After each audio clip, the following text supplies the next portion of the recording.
இப்போ தானடா birthday celebrate பண்ணோம், அதுக்குள்ளேயா நெக்ஸ்ட் இயர் ஆயிடுச்சு. And time turn 24. இன்னைக்கு நம்ம பர்த்டே vlog தான் பார்க்க போகிறோம். ரொம்ப நாளைக்கு அப்புறம் தலை சீவி பொட்டு வச்சு பூ வைக்கிறதுலாம் எனக்கே ரொம்ப டிஃப்ரெண்ட்டாக தான் இருக்குது. நல்லா இருக்குன்னு நம்புவோம். இந்த பர்த்டேவை எப்பவும் போல இல்லாமல் கொஞ்சம் டிஃப்ரெண்ட்டாக ஏதாச்சும் பண்ணலான்னு என்னோட கேக்கை நானே மேக் பண்ணேன். ஒரு 6 மந்த்துக்கு முன்னாடி இருந்தே நான் பேக்கிங் லேர்ன் பண்ண ஸ்டார்ட் பண்ணிட்டேன். அரௌண்ட் ஒரு 20 கேக்ஸ் வந்து பேக் பண்ணியிருப்பேன். எல்லாமே ஃப்ளாப் கிடையாது, ஓரளவு நல்லா தான் வந்தது. கேக் கட் பண்ணிவிட்டு நாங்கள் கோவிலுக்கு கிளம்பிட்டோம்.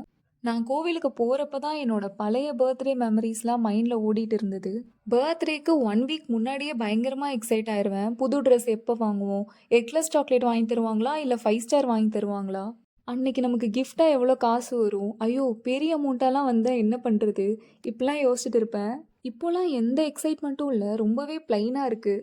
வயசாயிருச்சா இல்லை மெச்சூரிட்டியான்னு தெரியல. நம்ம நெக்ஸ்ட் vlogல பார்க்கலாம்.